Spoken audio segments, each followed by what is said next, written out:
right, I'm going to go ahead and call this meeting to order. This is a time for any concerned citizen to speak to the council on an item that's not on the agenda. Having seen none, we'll move on to consent items. I move to approve the consent items. Second. Matt, do you want to tell the change? Yeah, we did have one change on consent items. On item D, it's $167,853.76. Okay, so was it Dietrich first? Mm-hmm. And then Jackson? Mm-hmm. Aaron Holtz? Aye. Jackson? Aye. Sloan? Aye. Aye. Aye. New business, item A, consider second reading of an ordinance increasing water rates by 3%.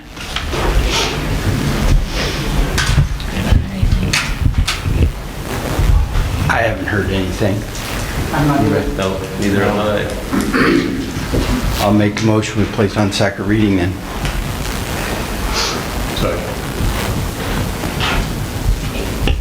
Jackson? Aye. Sloan? Aye. Dietrich? Aye. Zamalik? Aye. Aaron Holtz? Aye. Item B, consider second reading of an ordinance increasing wastewater rates by 3%. I haven't heard anything. Yeah, I've heard nothing either.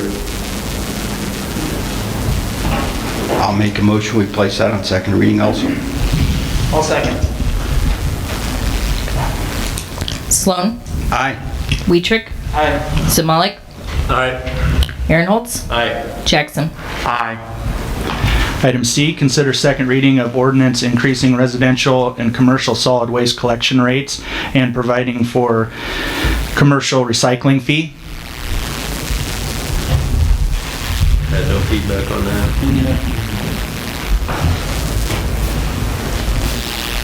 Make a motion. I'll second. Dietrich? Aye. Zamalik? Aye. Aaron Holtz? Aye. Jackson? Aye. Sloan? Aye. Item D, consider approval of credit card policy. This was an item that the Finance Committee has reviewed. In order to get a credit card for the city, we need to have a policy in place. In your packet is that policy. One of the big decisions on it was what the credit limit is. It'd be for $5,000. It'd only be issued to department heads. Each card would be under the department head's responsibility. It could be used by other people within the department, but ultimately falls back to the department head's responsibility. Just for your information, there's just a small sort of technical edit. It said city clerk / treasurer. We changed that to treasurer. Right now they're the same person, Roxanne, but someday in the future it's possible you might split those positions. So, it's the treasurer that, would be in charge of it. So.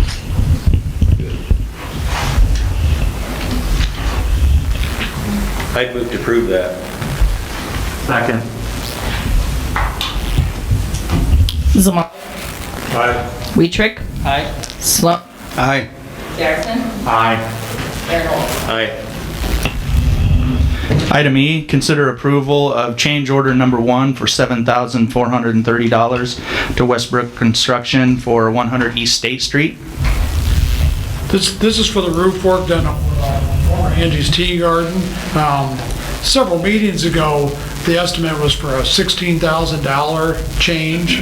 Council authorized to move forward not to exceed $16,000. The good news is the one came in at $7,400 for the change.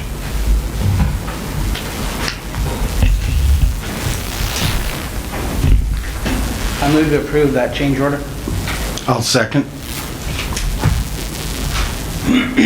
Dietrich? Aye. Sloan? Aye. Jackson? Aye. Aaron Holtz? Aye. Zamalik? Aye. Item F, consider approval of contract revision with PAWS. Okay, council did approach and asked if they'd be willing to up the amount from $6,000 to $8,000 for pause for the contract for them to operate the animal shelter. Council was agreeable to that. In order to do that, your action would raise it from $6,000 to $8,000 on the contract. This is just for this year, correct? But it's for a year and then it rolls over year to year unless you terminate it. Okay. I move to approve. I'll second. Sloan, Aye. Jackson, Aye. Aaronholtz, Aye. Samalik, Aye. Weetrick. Aye. Item G, Police Department discussion, and we had a PD meeting here last week. And so we're going to discuss the 28E, the structure. I know there was some confusion in the public on the structure of our department, so we want to straighten that out. And attention. I do, I don't know. Okay. Yeah, I'd like to make an opening statement if I could. Yeah, first of all, I want to confirm that I continue to support our police department, and I would be very confident that all the council members here do too. But more importantly, I think the citizens of Jefferson support and expect a fully functioning police department for this community. I've been disappointed recently, as I know a number of others have, about some of the rhetoric that has been both published and otherwise been circulating. I take my service on this council very seriously, as I know my peers here do also. One of those primary responsibilities is to exercise good stewardship of the taxpayer dollars with which we've been entrusted and direct them to the highest and best use in the most efficient way possible. That presents challenges and struggles, just as it does with any business here in town or anywhere, and most households in our community. Do we always get it right? No. I'll be the first to admit that. But getting it right is our continuing goal. I will confirm that. Now, very briefly, just a brief history of where we've been with the police department over the past few years. And I'll start, I've got 3 bullet points, but the historic operating expense is the first one. Over the past 5 years, the police department operating expense budgets and expenditures have grown from about $540,000 to roughly $840,000 in the current year that we're in. That's roughly 55% increase over that 5-year period. It's also a significantly larger increase than we are seeing in our other departments for that same time period. To be fair here, though, I would expect the police department increase to be higher than all of our other departments, quite frankly, because of the high portion of the cost of that department on personnel. And what would the reason for that be? Well, one of the big ones is over the past few years, our group insurance has escalated dramatically. So if we've got a higher portion of our people as part of the total expense, then I would expect their increase to be somewhat greater, but it is significantly greater.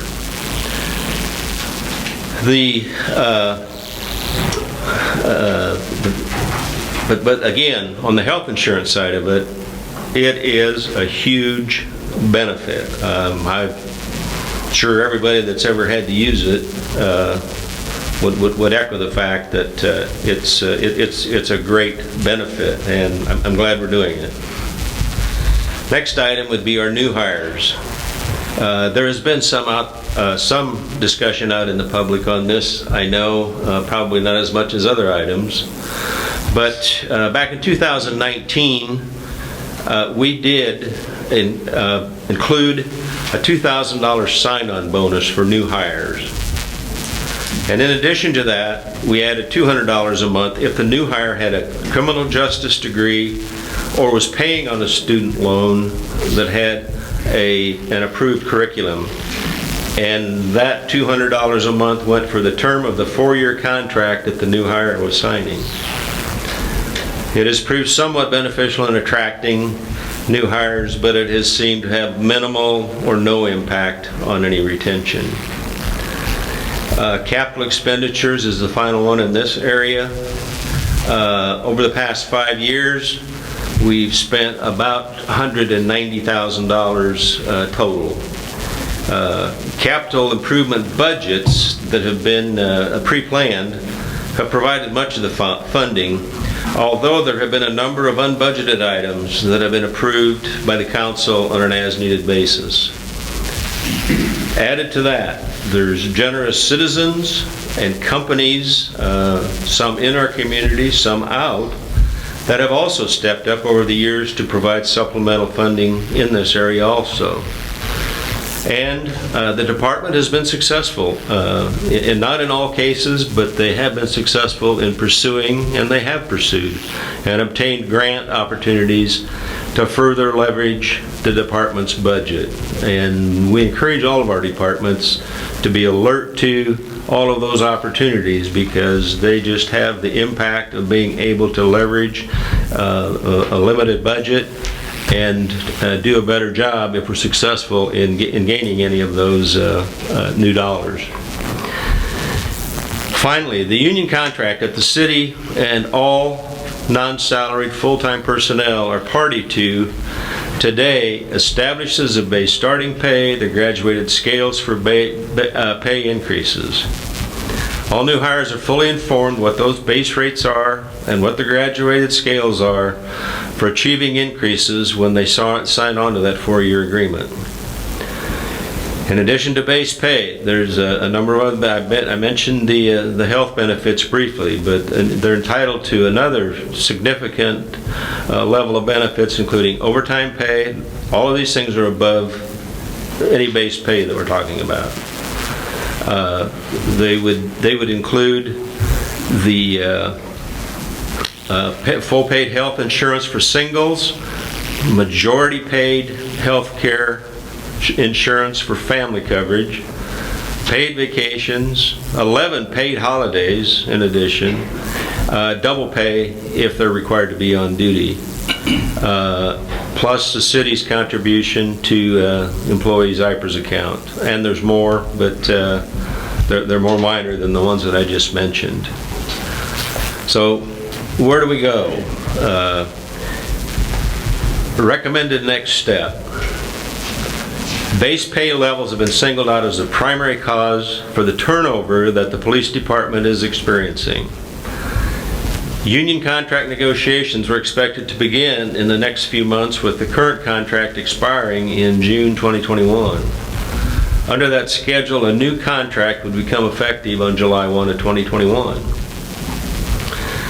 Before we leave the discussion here tonight on this item, I would propose to the council that we direct staff, and Bob, you're going to have to help me here. We do that by motion, since the way that the item is on the agenda. Just a recommendation by way of motion is a lot. Do a motion directing staff to start some process if you wish. Okay, I think that would be the way to do it. To begin immediately to open that current contract for negotiation and expedite the process. Come up with a new agreement or agreements, however makes the most sense and is most agreeable to both sides.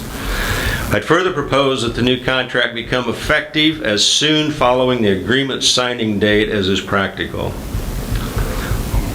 I know this will have budgetary consequences for the balance of the fiscal year, as well as a new budget planning for the upcoming year.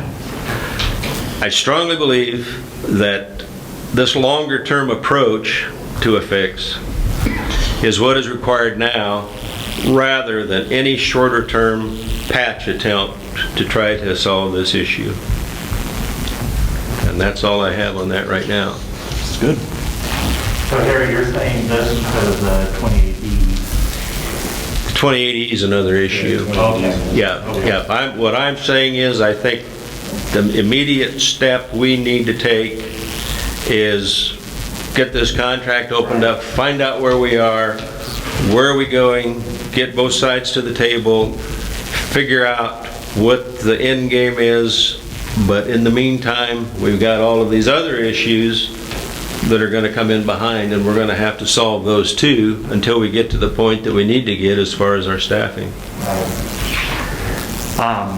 Well, thank you, Harry, for making mine a lot shorter. Not that I have any wisdom in this, by any whatever, but I'm also in favor of an independent police department. I don't think that's a very controversial thing, because I think we all are. The police department, the sheriff's department do very different things. When I lived in Grand Junction and was on city council there, all we could talk about was, can we afford to have a city police department again? And the answer was always no. If we lose if even temporarily losing our police department is permanent. So I think we have to do that. For city council though, the mayor presented a proposal some months ago. We had it, we said we thought that was too much, and we haven't seen anything else. So that's hard to vote on something when we don't have it. Now maybe we have something again, but I would just say that. I will say I've been a little dismayed by some county officials. We're going to have to go into some negotiations, and I think they'll be smooth. I think that they'll be good. But I don't think an opening thing is attacking city council. I don't think that is very, I don't know, I wanted to say maybe they missed their calling and they should run for Congress. But I guess I'll leave it at that. Sorry. I guess I'll throw one more thing. I met with Mike and Mark. I think that we're not all that terribly far away. I think this can be worked out. I mean, I think we're at an emergency thing now, definitely. But I don't know. Maybe some cooler heads like that one.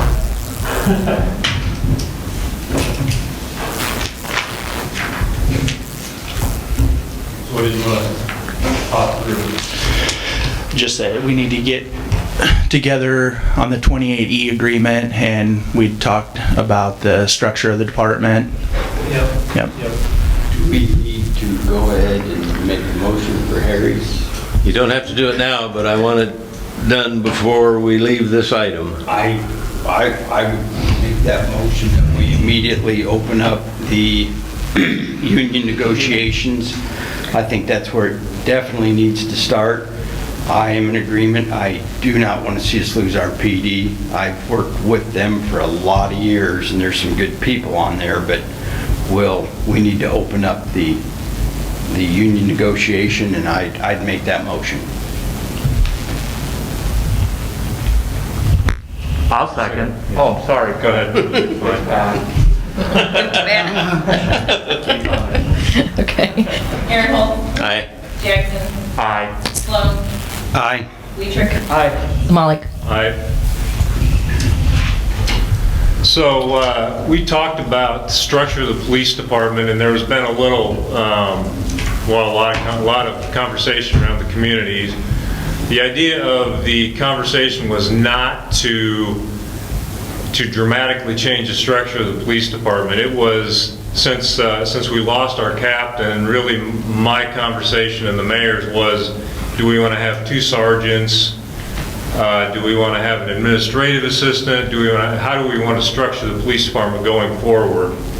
There's been some talk about adding social workers and things like that. If we had a fully functional police department for a long period of time, that kind of a thing may be an add-on, but today that's not what we're talking about. The only conversation that we really wanted to have was kind of the internal structure of the police department. Did we need to have, what did we need to have for command structure and patrol officers versus maybe a administrative assistant? As far as the 28E, I haven't seen anything to be able to talk about it. Bob, have you? So that, I think we just need to clarify that we want the full coverage or just emergency call. And I think that's something. Can we define that a little bit better for the rest of these guys that weren't at the meeting, or? Yeah. Jack, just want a little clarification on the difference between the emergency call only and the 24 coverage. The full coverage would be everything but animal control. That's the only thing we would not do. The emergency calls would be for domestics or any actively ongoing crime that's occurring at the time. Harassment, stuff like that would be logged and forwarded to the next police officer that comes out.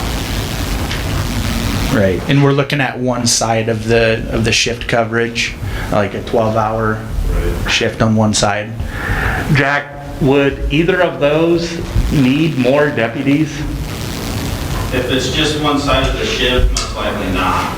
That would have me working shifts also to help cover it. But the sheriff's office as a whole also wants to see the PD stay, so we're willing to stretch our limits a little bit to help you guys obtain that total immunity. All right, what would be you're talking months, obviously, right? You don't want to be stretched for some indeterminate time. A year? Yeah. You're gonna have academies and everything Sure. going on, so. Right. But we definitely want to make sure it's something temporary that ensures the survival of the Jefferson PD. Yes, and that's, Right. I think myself and Thomas Lane and the supervisors would like to meet with a couple of you this week, and probably your attorney, so we can sit down and figure something out.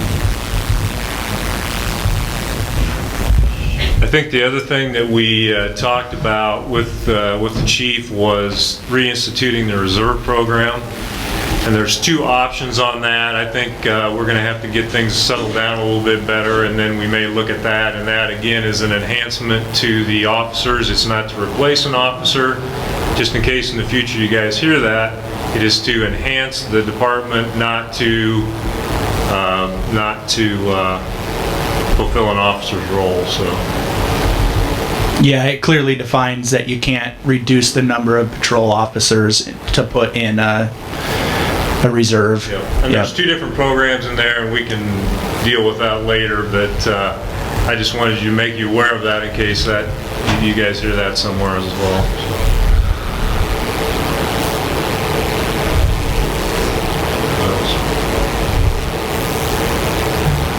So pretty well, we got a lot of people here, pretty well answer some of the questions, and I know there was a lot of concern about the structure. Yeah, you want to come up to the microphone here? Hear you better.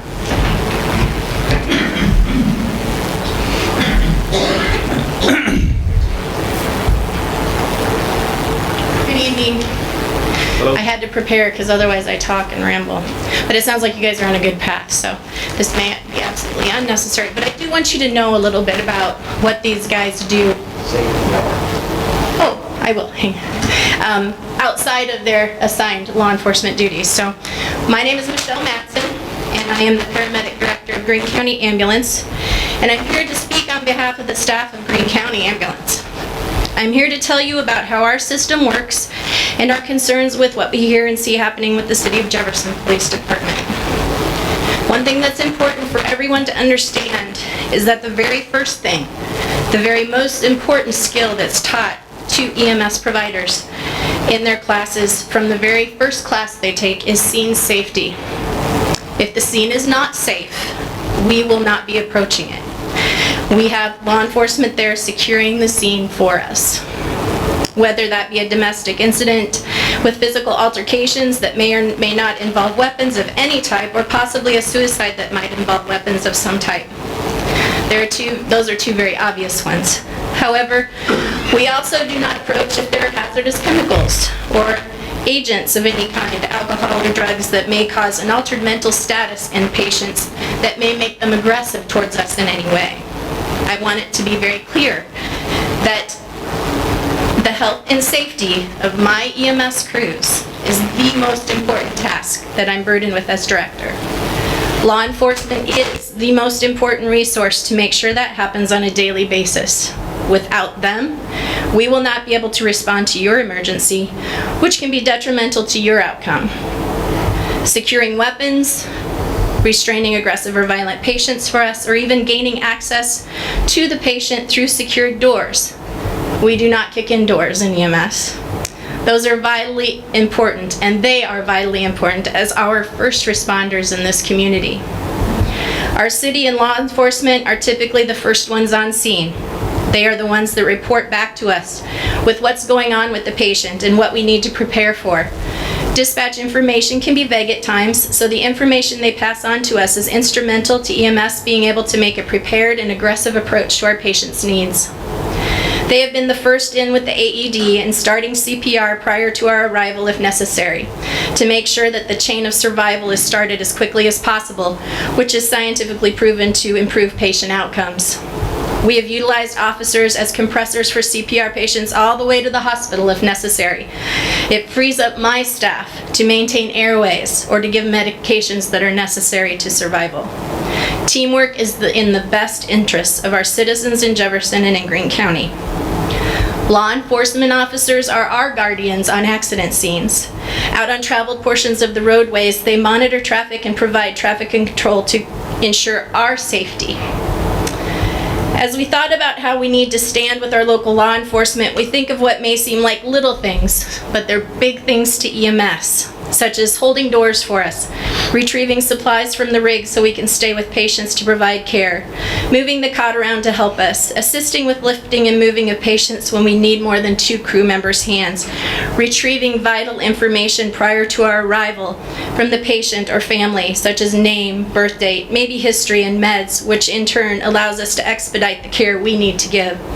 Law enforcement also helps us ensure that patients get where they need to be, whether with us or with them in certain circumstances. Chief Klaus has been very supportive of law enforcement working with EMS to make sure that citizens of this town are well served by both agencies. We appreciate that they're willing to be our right and left hands at times. Our service will be at a loss without their constant availability. We know that the Sheriff's Office will do their best to step in as they do already, but this will be another item on their very full plate. The officers that are the Jefferson Police Department care about this community and its citizens and their health and safety. We ask that you consider doing what needs to be done to keep them in this community and to attract new officers so we can once again have that fully manned police force. Thank you for allowing me to speak. Thank you. Thank you. Thank you.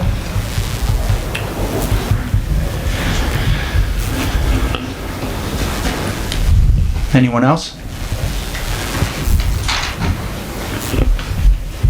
All right. Thank you all for coming. We're going to move on to the reports. Jim's not here. Roxanne? No report. Bob? No report. Mike? No report. Mark? Anything report? No report. Harry? I should let Matt talk about this. The commercial cardboard thing, we're still working on that one. So I would guess at our next Streets Committee meeting, we'll probably have a recommendation for that too. Right now, there is no program for it. So, but we've got the recycle thing on the move here and the other things, but that one is still a piece of the puzzle, but that'll be coming forward. Matt? No report. I have nothing. All right. Pat? Dave? Nothing? I just wanted to let everybody know that on 9/11 at 8 a.m. out at Freedom Rock that they're honoring those who died. There's a moment of silence there at 8 a.m. and all are invited. That's all I got.